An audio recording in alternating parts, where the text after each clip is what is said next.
নমস্কার বন্ধুরা, আপনারা দেখছেন আদিত্য ভিডিও।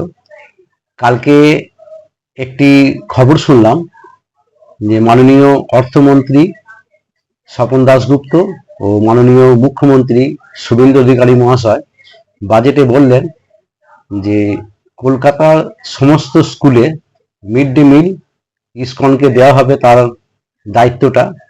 তা শুনে খুব ভালো লাগলো, সাধু উদ্যোগ। আগে দেখুন আপনারা ভিডিওটি, তারপরে আমার বক্তব্যে আমি আসছি। বিদ্যালয় মিড ডে মিলের উপকরণের খরচ 10 টাকা করা হবে। ইসকনের সহযোগিতায় কলকাতা পৌরসভা এলাকায় স্কুলে পুষ্টিকর রান্না করে মিড ডে মিল দেওয়ার ব্যবস্থা। আমরা ইসকনকে মিড ডে মিল খাওয়ার সরবরাহ করার জন্য উদ্যোগ দিচ্ছি। পাইলট প্রজেক্ট হিসেবে পুরো কলকাতাকে দিয়ে দেওয়া হচ্ছে, ইসকন খাওয়াবে রান্না করে। আপনার আপত্তি থাকলে হরে কৃষ্ণ বলবেন না, কেউ আপনাকে জোর করবে না। খুব ভালো খাবার পাবেন, শুদ্ধ খাবার পাবেন, চিন্তার কোনো কারণ নেই। ঠিক আছে? মাননীয় মুখ্যমন্ত্রীকে এমন একটি পদক্ষেপ নিয়েছেন যেটা খুব তাৎপর্যপূর্ণ। ইসকনকে এমন একটি দায়িত্ব দেওয়া, আমাদের ভারতবর্ষেই নয় সমস্ত পৃথিবীতেই আমরা মিড ডে মিল বা ফ্লোরিডা, ডালাস ওইসব জায়গাতে ইউনিভার্সিটিতে হাজার হাজার প্লেট আমরা মিড ডে মিল সাপ্লাই করে থাকি।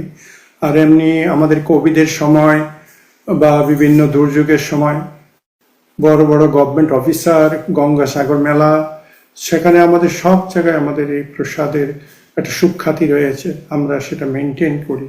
কেননা প্রভুপাদ বলেছিলেন একবার লোটাস বিল্ডিংয়ে মায়াপুরে, যখন তিনি দোতলায় দাঁড়িয়েছিলেন, তিনি দেখতে পেলেন যে কিছু বাচ্চা হাতে কিছু লাঠি নিয়ে কুকুরের সাথে, এক হাতে লাঠি আর এক হাতে কলার পাতা কুকুরে দিয়ে খাচ্ছে, আর বাচ্চাগুলো পাতা নেওয়ার চেষ্টা করছে।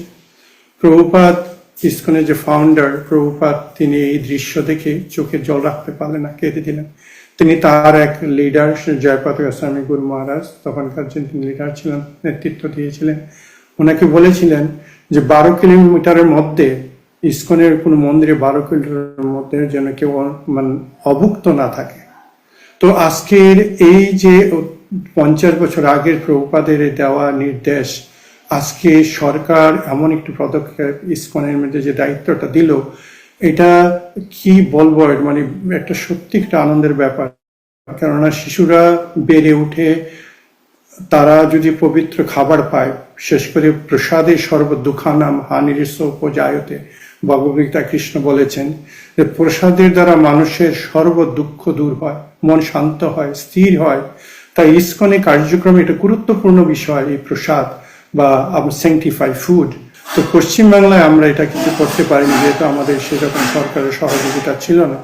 তো এখন সরকার যে পদক্ষেপটি নিয়েছেন, এটা সত্যি প্রশংসনীয়। পশ্চিম বাংলায় যেন কেউ অভুক্ত না থাকে, আজকে সরকারের যে পদক্ষেপ, পুরো পশ্চিম বাংলায় আমরা প্রয়াস করব সবাই। বন্ধুরা, তাহলে ভিডিওটি দেখলেন সবাই, আশা করি সবারই এতে সম্মতি আছে যে উদ্যোগটি খুব ভালো, সাধুবাদ জানাই আমরা। কিন্তু আমি একটি কথা বলছি যে মাননীয় মুখ্যমন্ত্রীকে, যে এই প্রজেক্টটি যেটা আপনারা করেছেন, সেটা শুধু কলকাতায় না রেখে গোটা পশ্চিমবঙ্গের প্রত্যন্ত গ্রাম অঞ্চলেও এই প্রজেক্টটিকে চালু করার চেষ্টা করুন। গ্রাম অঞ্চলে অনেক স্কুল আছে, অনেক গরিব মানুষ আছে, তারা অপুষ্টি খাবারে পুষ্টিকর খাবার পায় না, এরকম আছে। আপনারা একটু ঘুরলে বাড়ি দেখতে পাবেন, যেগুলো আমাদের চোখে দেখা। আমরা তো ধরুন এই মাটির থেকেই থাকি আমরা, তা আপনারা একটু এইগুলো একটু নজর দেবেন, যাতে পশ্চিমবঙ্গের শুধু কলকাতা নয়, গোটা পশ্চিমবঙ্গের প্রত্যন্ত গ্রাম অঞ্চলে যেসব স্কুল আছে, সেখানে যাতে ইসকন এই পরিষেবাটি দেয়, তার একটু ব্যবস্থা করবেন। আর যেসব জায়গায় হয়তো আমরা বলবেন যে সব জায়গায় ইসকন নেই গো, আমার তরফ থেকে আমি বলছি, আপনারা ভারত সেবার সঙ্গে একটু যোগাযোগ করুন, রামকৃষ্ণ মিশন যারা আছে তাদের সঙ্গেও। কেন এই ধর্মীয় যেসব জায়গাগুলো আছে, তারা এগুলো দেখতে পারবে। বিষয়টি ভারত সেবার সঙ্গেও খারাপ নয়, রামকৃষ্ণ মিশন আছে, ইসকন আছে, আপনারা দায়িত্বটা সবাইকে ভাগ করে দিন, তাহলে সবাই এই পরিষেবাটি পাবে মিড ডে মিলের। এই বলে আমি আমার বক্তব্য শেষ করছি, এবং যারা দেখছেন ভিডিওটি তারা একটু শেয়ার করবেন, ট্যাগ করবেন শুভেন্দু অধিকারী মহাশয়কে, এবং আপনাদের স্থানীয় যেসব বিধায়ক আছে তাদেরকেও। উদ্যোগটি খুব ভালো লাগলো বলেই আমি ভিডিও করছি।